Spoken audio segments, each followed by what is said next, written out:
Hi friends, எல்லோருக்கும் வணக்கம். This is Shivaji. Friends, video போகிறதுக்கு முன்னாடி என்னோட சப்ஸ்கிரைபர்ஸ், வியூவர்ஸ், ஃப்ரெண்ட்ஸ் எல்லோருக்கும் என் மனமார்ந்த நன்றிகளை தெரிவிச்சுக்கிறேன். ஃப்ரெண்ட்ஸ், இப்போ Nifty 50, bank Nifty, fin Nifty இதனுடைய அப்டேட்ஸை பார்க்கலாம். நாளைக்கு எந்த மாதிரி போகிறதுக்கான ஒரு வாய்ப்புகள் இருக்குது அப்படின்னு. இப்போ நிஃப்டி 50லேருந்து நம்ம ஸ்டார்ட் பண்ணலாம். இப்போ நிஃப்டி 50 பார்த்திங்க அப்படின்னா டெக்னிக்கல் அனாலிசிஸை நான் வந்து உங்கள் கூட ஷேர் பண்ணிகிட்டு இருக்கேன். இதில் ஃபண்டமெண்டல்ஸாக பார்த்திங்கன்னா இப்போ நெக்ஸ்ட் வீக்கில் வந்து நிறைய கம்பெனிங்களோட ரிசல்ட், அந்த Q3 ரிசல்ட்லாம் வருது. ஸோ ரிசல்ட் எந்த மாதிரி இம்பாக்ட் பண்ணும், இந்த டெக்னிக்கல் அனாலிசிஸில் வந்து நீங்கள் எப்படி மேட்ச் பண்ணிக்கலாம் அப்படின்ற விஷயத்தை நீங்கள் தெரிஞ்சுக்கலாம். என்னுடைய விஷயத்தை உங்கள் கூட டெக்னிக்கல் அனாலிசிஸ் மூலிமா உங்களுக்கு நான் ஷேர் பண்ணிக்கிறேன். நீங்கள் ஃபண்டமெண்டலாக தெரிஞ்சுக்கணுன்னா நீங்கள் நிறைய நியூஸ் சேனலாக இருக்கும், அதை பார்த்து தெரிஞ்சுக்க. எனக்கு அந்த ஃபண்டமெண்டலாக வந்து எனக்கு அந்த அளவுக்கு ஐடியாவும் இல்லை. எனக்கு தெரிஞ்சதெல்லாம் டெக்னிக்கல் அனாலிசிஸ் மட்டும்தான். கிட்டத்தட்ட 17-18 வருஷம், 20 வருஷம் ஆகிடுச்சு வச்சிங்களா, 19 வருஷம் கம்ப்ளீட் ஆகிடுச்சு. ஸோ இவ்வளோ வருஷத்தில் எனக்கு தெரிஞ்சு முழுக்க உதவிகரமாக இருக்கிறது என்னுடைய டெக்னிக்கல் அனாலிசிஸ். நான் நம்புகிறேன், அவ்வளோதான். ரைட்டுங்களா? சரி, இப்போ நிஃப்டி 50 எங்கே சார் போகும் ப்ரைஸ்? ஆக்சுவலாக வந்து இதனுடைய ரீடெஸ்ட்மெண்ட் அப்படின்னு சொன்னீங்க. இப்போது ரீடெஸ்ட்மெண்ட் வந்து எது வரலாம் சார் வரும்? இப்போ இங்கேருந்து ஸ்டார்ட் ஆச்சு, இங்கேருந்து ஸ்டார்ட் ஆகிட்டு கிட்டத்தட்ட பார்த்தீங்கன்னா 50% கிட்ட மேலே வந்து ட்ராவல் ஆச்சு. கிட்டத்தட்ட 0.618 லெவலும் ப்ரைஸ் வந்து டச் ஆகிட்டு இருக்குது. ப்ளஸ் 25,000 ரவுண்ட் நம்பரும் கூட. ஓகே, ஸோ ப்ரைஸ் இந்த இடத்துல என்ன மாதிரி சார் ஆகலாம்? இதாவது ஸ்டாப் ஆகுமா, இல்லை எங்கேருந்து கண்டினியூ மேலே மூவ் ஆகுமா அப்படின்ற ஒரு கேள்விகள் இருக்கலாம். ஸோ இதுக்கு அந்த வீடியோ வந்து ஒரு விடையாகவும் இருக்கலாம். ரைட், ஓகேங்களா?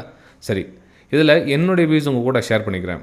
என்ன அப்படின்னு பார்த்தீங்கன்னா, இந்த ரீடெஸ்ட்மெண்ட் லெவல் இன்னும் கொஞ்சம் கீழே இறங்குமா, இதோட திரும்பிடுமா அப்படின்னு கேள்வி பார்த்தீங்கன்னா கொஞ்சம் பெரிய டைம் ஃப்ரேம்லேருந்து நான் ஷிஃப்ட் பண்ண உங்களுக்கு விருப்பப்படுறேன். இது 4 hours டைம் ஃப்ரேம் ஃப்ரெண்ட்ஸ். இது ஓகே, 4 hours டைம் ஃப்ரேமில் கொஞ்சம் நீங்கள் ஒத்து கவனிச்சிங்கன்னா சப்போர்ட் ரெசிஸ்டன்ஸ் சப்போர்ட் உங்களுக்கு அடிக்கடி சொல்லிகிட்டே இருப்பேன். ஸோ அந்த ஏரியா எதுவும் இருக்குது பார்த்தீங்கன்னா, எங்கே வந்து ப்ரீவியஸாக வந்து உங்களுக்கு சப்போர்ட்டட் ரெசிஸ்டன்ஸ் கனெக்ட் ஆச்சுன்னு பாருங்கள். ஸோ இதெல்லாம் பார்த்தீங்கன்னா உங்களுக்கு ஒரு சப்போர்ட் ஏரியா இருக்குது. அதாவது 24,800 அந்த ரேஞ்சில் ஒரு சப்போர்ட் ஏரியா வந்து க்ரியேட் ஆகிருக்கு. ஓகேங்களா? ஸோ இதெல்லாம் பார்த்தீங்கன்னா ஒரு சப்போர்ட் ஏரியா பிரேக் டவுன். இந்த இடத்துல ரேஷன்ஸாக க்ரியேட் ஆன இடம் வந்து, ஸோ இந்த இடத்துல ஜிக்ஸாக் பார்த்தீங்கன்னா தெரியும் உங்களுக்கு. இந்த இடத்துல பிரேக் அவுட் ஆச்சு, மேலே மூவ் ஆச்சு. அப்போது திரும்ப வந்து அந்த 24,780லேருந்து 800 அந்த ஏரியா பார்த்திங்கன்னா ஒரு சப்போர்ட் ஏரியாவாக இருக்கும். ப்ளஸ் நம்ம 200 EMO அந்த இடத்துல ட்ராவல் ஆகுது. ஸோ நெக்ஸ்ட்டு இனி வரும் நாட்களில் இந்த இடத்துல ப்ரைஸ் வந்து ட்ராவல் ஆகிறதுக்கான ஒரு வாய்ப்புகள் இருக்குது. ஓகேங்களா? ஸோ அப்போ என்ன ஆகணும், அந்த இடத்துல நமக்கு அந்த இடத்துல சப்போர்ட் நோக்கி வரதுனால ப்ரைஸு கொஞ்சம் கொஞ்சமாக லைட்டாக மேலே போனால் கூட இந்த மாதிரி ப்ரைஸ் வந்து இந்த ஏரியாவை டச் பண்ணுறதுக்கான ஒரு வாய்ப்புகள் இருக்குது. இது என்னுடைய வியூஸ் தான்.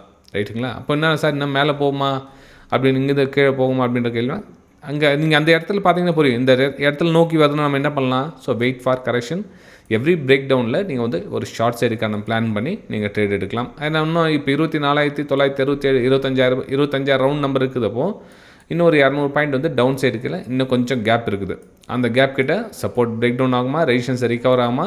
ஸோ வெயிட் பண்ணி தான் பார்க்கணும். இந்த இடத்துல வெயிட் பண்ணி 24,800 ரேஞ்சில் வெயிட் பண்ணி தான் பார்க்கணும். ஏன்னா ப்ரைஸ் கொஞ்சம் சஸ்டெண்ட் ஆகிட்டு நின்றுச்சுன்னு வச்சிங்களேன். ஃபார் எக்ஸாம்பிள், இந்த 24,800 ப்ரைஸ் சஸ்டெண்ட் ஆகிட்டு நின்றுச்சுன்னா இந்த 200 EMLே நிற்கிங்களா, கொஞ்சம் கொஞ்சமாக டைம் போக இந்த இடத்துல வந்து டச் ஆகிடும். ஸோ அந்த டைம் இந்த ஏரியாவை மேனேஜ் பண்ணிக்கும். இந்த 24,800 780லேருந்து 800 அந்த ரேஞ்ச் பார்த்திங்கன்னா மேனேஜ் பண்ணிவிடும். அப்போது நம்ம என்ன பண்ணலாம் அப்படின்னா, இந்த இடத்துல வந்து கொஞ்சம் கரெக்ஷனில் அகைன் வந்து ஒரு டவுன் சைடுக்கான பிளான் பண்ணி நீங்கள் ட்ரேட் எடுக்கலாம். அப்போ ரெசிஸ்டன்ஸ் எங்கே சார் அப்படின்ற கேள்விகள் எங்கே அப்படின்னு பார்த்தீங்கன்னா, இங்கே பாருங்கள், எங்கே சப்போர்ட், இந்த சப்போர்ட் வந்து பிரேக் டவுன் இடம் வந்து. அப்போது இது ஃபஸ்ட்டு ரெசிஸ்டன்ஸ்.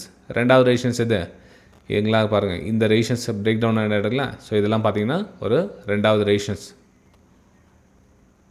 இந்த சப்போர்ட் பிரேக் டவுன் இடம் எல்லாம். ஓகே, ஸோ 25,200லேருந்து 25,300 இந்த ரேஞ்ச் வந்து ஒரு ரெசிஸ்டன்ஸாக ஆக்ட் பண்ணும். ஸோ இது வந்து ஃபஸ்ட்டு ரெசிஸ்டன்ஸாக ஆக்ட் பண்ணும். அப்போது நமக்கு இந்த இடத்துல கேப் இருக்குது. இந்த தூரம் வந்து 24,800 வந்து ஈஸியாக வரதுக்கான ஒரு வாய்ப்புகள் இருக்குது. இந்த இடத்துல நம்ம எவ்ரி கரெக்ஷனில் ஒரு டவுன் சைடுக்கான பிளான் பண்ணி நம்ம ட்ரேட் எடுக்கணும். ஏன்னா எல்லாம் வந்து இல்லை மார்க்கெட்டிங் சப்போர்ட் இருக்குது அப்படின்னாங்க. எஸ் இருக்குது, இல்லைன்னு சொல்லலை. ஆனால் இந்த ஒரு டிமாண்ட் ஏரியா எந்த மாதிரி மூவ் ஆச்சுன்றதை பார்க்கணும். இங்கே நல்ல ஒரு இந்த ப்ரைஸ் மேலே கரெக்ஷன் ஆகிட்டு, ஸோ இந்த கரெக்ஷனில் இங்கே பிக்கப் ஆன இடம் வந்து, ஸோ பையர்ஸ் இந்த இடத்துல ஸ்ட்ராங்காக இருப்பாங்க. 24,800 கிட்ட வர சொல்ல திரும்ப வந்து புஷ் பண்ண ட்ரை பண்ணுவாங்க. ஸோ அதனால் என்னுடைய அசம்ஷன் என்னென்னா, ப்ரைஸ் நிஃப்டி 50 அது வரலும் வரதுக்கான ஒரு வாய்ப்புகள் இருக்குது. சரி, நெக்ஸ்ட் நம்ம பேங்க் நிஃப்டியில் எந்த மாதிரி ஒரு வியூ பார்க்கலாம். பேங்க் நிஃப்டியில் என்ன மாதிரினா, இது 4 hours டைம் ஃப்ரேம். இது உங்களுக்கு 4 hours எதுக்காக ட்ரா பண்ணிங்கன்னா, சப்போர்ட் அண்ட் ரெசிஸ்டன்ஸ் கொஞ்சம் ஐடென்டிஃபை பண்ணி வச்சுக்கலாம் அப்படின்றதுக்காக இந்த இடத்துல க்ளீன் பண்ணியிருக்கேன். அப்போது 56,250 இருக்குது ப்ரைஸு. அப்போ இதுவும் வந்து இந்த சப்போர்ட் எடுக்கிறதாக ப்ரைஸ் வருமா சார் அப்படின்னு கேட்கலாம். எஸ், கண்டிப்பாக இந்த இடத்துல ஏன்னா கிட்டத்தில் தான் இருக்குது. 56,250 அந்த ரேஞ்சில் தான் ப்ரைஸ் கிட்ட ட்ராவல் ஆகிட்டு இருக்குது. மேபி அந்த இடத்துல வந்து ஒரு சப்போர்ட் அண்ட் ரெசிஸ்டன்ஸ் எடுத்துகிட்டு கொஞ்சம் ப்ரைஸ் கன்சாலிடேஷன் ஆகிட்டு அதுக்கப்புறமா இந்த ரெசிஸ்டன்ஸை நோக்கி பயணிக்கலாம். அதாவது இந்த சப்போர்ட் பிரேக் டவுன் ஆன இடங்கள் பார்த்திங்கன்னா இந்த ரெசிஸ்டன்ஸை நோக்கி பயணிக்கலாம். ஸோ அதனால் ப்ரைஸ் நேரத்தில் ஒரு சின்னதாக பேஸ் அமைக்கிறதுக்கான ஒரு வாய்ப்புகள் இருக்குது பேங்க் நிஃப்டியில். சரி, ஸ்மால் டைமில் ஷிஃப்ட் பண்ணி காமிச்சாலும் சார் இது 4 ஹவர்ஸில் உங்களுக்கு சரியாக தெரியல எங்களுக்கு, இப்போ இன்ஸ்டண்ட்டாக பண்ணோன்னா என்ன சார் பண்ணுறது, இப்போ இன்டர்டேக்காக நம்ம அப்படின்னு. ஃப்ரெண்ட்ஸ், இது இன்டர்டேக்காக பண்ணோன்னா நீங்கள் எக்ஸாக்ட்லி அந்த லைன் போட்டு வச்சுருக்க பாருங்கள். ஸோ இந்த இடத்துல வந்து கொஞ்சம் ப்ரைஸ் வந்து சஸ்டெண்ட் ஆகிட்டு நிற்கும். ஏன்னா இந்த ரிஜெக்ஷனுக்குள்ள இந்த ரிஜெக்ஷன் தாக்கம் பார்த்திங்கன்னா லைட்டாக இந்த இடத்துல வந்து ப்ரைஸ் வரும் 56,100 56,000 ரவுண்ட் நம்பர் கிட்ட பார்த்திங்கன்னா ப்ரைஸ் வந்து கொஞ்சம் சஸ்டெண்ட் ஆகி நிற்கும் இந்த இடத்துல. ஓகே, ஸோ இந்த இடத்துல ப்ரைஸ் இந்த மாதிரி ட்ராவல் ஆகிறதுக்கான ஒரு வாய்ப்புகள் இருக்குது. அதாவது இந்த மாதிரி பேஸ் ஃப்ரெண்ட்ஸ், வேறு எதுவும் இல்லை, சஸ்டெண்ட் ஆகி நிற்கும் அப்படின்னா பேஸ். ஏன்னா டச் பண்ணிட்டு ஷார்ப்பாக ரிகவர் ஆகிறது வேறு, அந்த சப்போர்ட் ஏரியா கிட்ட ப்ரைஸ் இந்த மாதிரி ட்ராவல் ஆகிறது வேறு. ஸோ இந்த இடத்துல பார்த்திங்கன்னா ப்ரைஸ் வந்து ட்ராவல் ஆகிறதுக்கான ஒரு வாய்ப்புகள் இருக்குது பேங்க் நிஃப்டியில். ஓகே, சரி, நெக்ஸ்ட் நம்ம சென்செக்ஸ் பார்க்கலாம். சென்செக்ஸ் எந்த மாதிரி மூவ் ஆகும் அப்படின்னு பார்த்தீங்கன்னா சென்செக்ஸில் என்ன கேப் இருக்குதான்னு பாருங்கள். அதாவது நம்ம 4 ஹவர்ஸ் டைம் ஃப்ரேம்லேருந்து வரலாம்.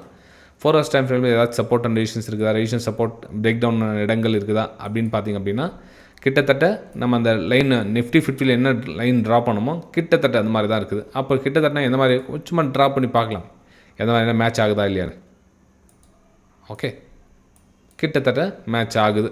ஒரு அந்த ஏரியா அப்படின்றதுல கொஞ்சம் ப்ளஸ் ஆர் மைனஸ் இருக்கும். எக்ஸாக்ட்லி அதே லைனில் டச் பண்ணி ஆகுனா எக்ஸாக்ட்லி நம்ம மென்ஷன் பண்ண முடியாது. இதெல்லாம் ரெசிஸ்டன்ஸ் ஏரியா, சப்போர்ட் ஏரியா. அப்போ கிட்டத்தட்ட 81,000 அந்த லெவல் வரதுக்கான ஒரு சான்ஸ் இருக்குது. 81,000 அப்படின்றதுனா 80,600லேருந்து 81,000 இந்த ரேஞ்சில் ப்ரைஸ் வந்து கொஞ்சம் கேப் இருக்குது. ஏன்னா இப்போ 81,780 இருக்குது. ஸோ இங்கேருந்து கிட்டத்தட்ட உங்களுக்கு இன்னும் ஒரு 1000 பாயிண்ட் கீழே வரதுக்கான ஒரு வாய்ப்புகள் இருக்குது சென்செக்ஸ்.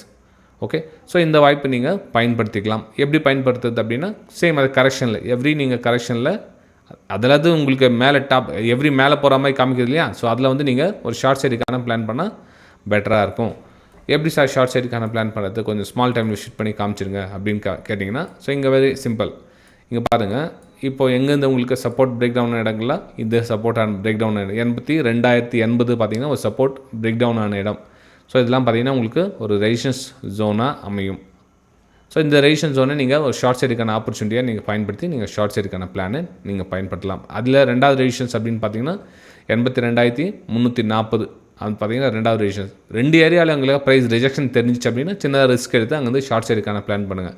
ஏன்னா இங்கே வாய்ப்பு கிடைச்சா பண்ணுங்கள், இல்லை வாய்ப்பு கிடைக்கல சார் ப்ரைஸ் நேராக மேலே மூவ் ஆகிடுச்சு அப்படின்றப்போ இங்கேருந்து அகைன் லோயில் ஃபார்மேஷன் ஆகுதான்னு பாருங்கள். திரும்ப அகைன் உங்களுக்கு கீழே 81,200 81,400 இந்த ஈஸியாக வந்து டார்கெட் அச்சீவ் பண்ணிட்டு வெளியே வந்துடலாம். இது வந்து சென்செக்ஸில் என்னோடய வியூஸை நான் ஷேர் பண்ணிக்கிறேன் ஃப்ரெண்ட்ஸ். அதாவது டவுன் சைடுக்கான பிளான் இல்லை சார், இந்த 2 ரெசிஸ்டன்ஸை பிரேக் அவுட் பெரிய கேப் இப்போ என்ன ஓப்பன் ஆகுது அப்படின்றப்போ வெயிட் பண்ணுங்கள். இந்த ரெசிஸ்டன்ஸ் கிட்ட வெயிட் பண்ணுங்கள். ப்ரைஸ் அந்த மாதிரி ரியாக்ட் ஆகுது பாரு. அதாவது இங்கே இந்த லோயில் ஃபார்மேஷன் ஆச்சுன்னா இந்த மாதிரி மூமெண்டம் கேட்ச் பண்ணுங்கள். Okay, simple. ஸோ இது மாதிரி விஷயத்தை நீங்கள் ஐடென்டிஃபை பண்ணி ட்ரேட் எடுக்கலாம். இது வந்து நாளைக்கான ஒரு அப்டேட் இது. இந்த வீடியோ உங்களுக்கு பிடிச்சிருக்கு, மறக்காமல் உங்களுடைய சப்போர்ட்ஸ் லைக்ஸ் மூலிமா தெரிவிங்க. நம்ம அடுத்த வீடியோ சந்திக்கலாம். Thank you friends.